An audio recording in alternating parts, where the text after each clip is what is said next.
Agenor Tupinambá e a capivara, a história completa até agora como de fato as coisas aconteceram. O IBAMA identifica em uma ação contra a exploração na internet de animais silvestres criados ilegalmente a capivara do Agenor. Ao começar a investigar, o IBAMA identifica que o Agenor também teve contato com outros animais ilegalmente, como araras, papagaios e bicho-preguiças, e multa o Agenor por estes contatos. Essa multa engloba, por exemplo, manter ilegalmente em cativeiro uma espécie de papagaio, ou matar um filhote de bicho-preguiça que o Agenor deu leite de vaca para ele, causando assim a sua morte. Depois disso, o IBAMA decide retirar a capivara do Agenor, não como forma de punição contra o Agenor, mas para reintroduzir essa capivara em um bando, que apesar da filó viver sim livre em uma área relativamente natural, relativamente porque é uma área desmatada, dentro de uma fazenda em que ela não tem contato com outras capivaras, o Agenor não tem um contato adequado com ela. Não tem um contato adequado porque a proximidade que ele tem com a filó, o fato dele dar banho na filó, colocar roupinha na filó,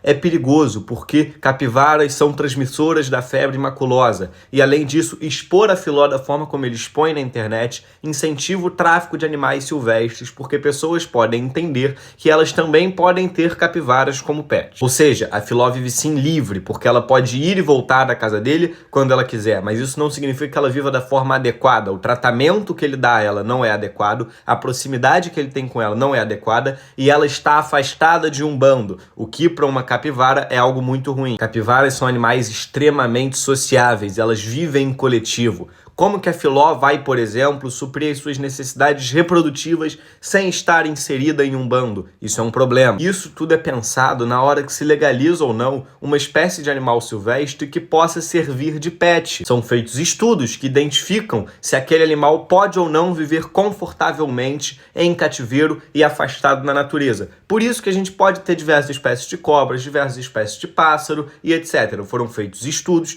que identificaram que esses animais podem viver confortavelmente em cativeiro, isolados de seu grupo. Ah, mas eu acho que é impossível uma arara e uma cobra viverem bem dentro de cativeiro. Então você está contrariando a ciência, você está sendo anticientífico. Entretanto, a ciência também diz que capivaras precisam viver em grupo, portanto não viveriam bem em cativeiro e afastadas de seu grupo. Isso faz com que a situação da filó não seja adequada. E é por isso, gente, esse argumento de que mas o IBAMA não vai atrás de famosos que criam arara, criam macaco e etc., não faz sentido. Porque essas pessoas criam esses animais legalmente, eles não nasceram em natureza, eles já nasceram em cativeiro, em um criadouro comercial, eles têm documentação, eles são legalizados. O IBAMA não pode tirar esses animais dessas pessoas. Por mais que eu não concorde com você explorar a imagem de um macaco na internet, eu acho que isso é ruim, eu acho que isso tem consequências ruins, o IBAMA não pode fazer nada contra isso, porque esses animais são legalizados. A partir disso, o IBAMA então decide reintroduzir a filó dentro de um bando da natureza. Para isso, ele destina a filó para um CETAS, um centro de triagem, onde serão realizados exames e será avaliado em qual bando a filó será reintroduzida. Ou seja, o recinto em que a filó estava, naquele momento em que foi divulgado que ela estava numa jaula em um espaço muito pequeno, não era o recinto que ela viveria para o resto da vida. Ela ficaria ali alguns dias enquanto estava sendo realizada a triagem para ela ser reintroduzida dentro de um bando na natureza. Adendo que eu acho importante ser feito. A história do Agenor de que ele teria recebido essa capivara do primo dele, porque a mãe da capivara teria sido caçada por indígenas, então ele iria cuidar dela quando filhote, não faz muito sentido.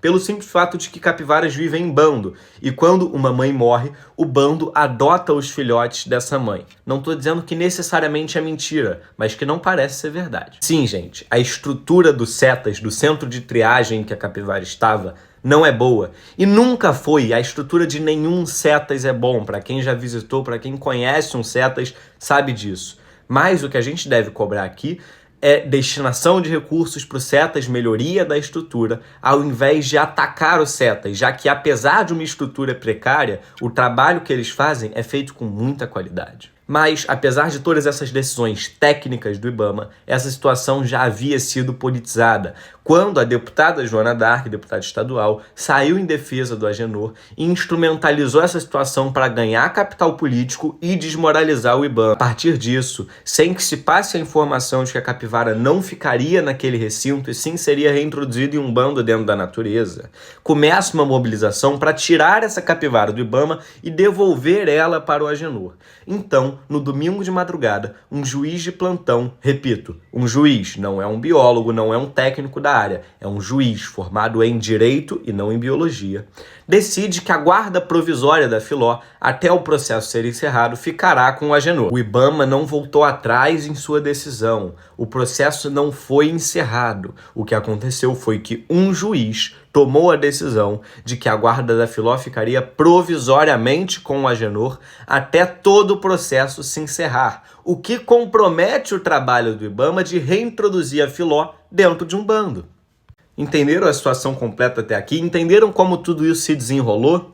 Tenho mais adendos a fazer. Primeiro, Agenor não é um ribeirinho, ele vive dentro de uma fazenda. Seu pai tem uma fazenda e sua mãe tem uma fazenda. Agenor é estudante de agronomia, tem conhecimento sobre as leis ambientais e sabia que estava praticando crimes. Se deem a oportunidade de mudar de ideia com o que eu estou falando, ou me deem a oportunidade de mudar de ideia e argumentem.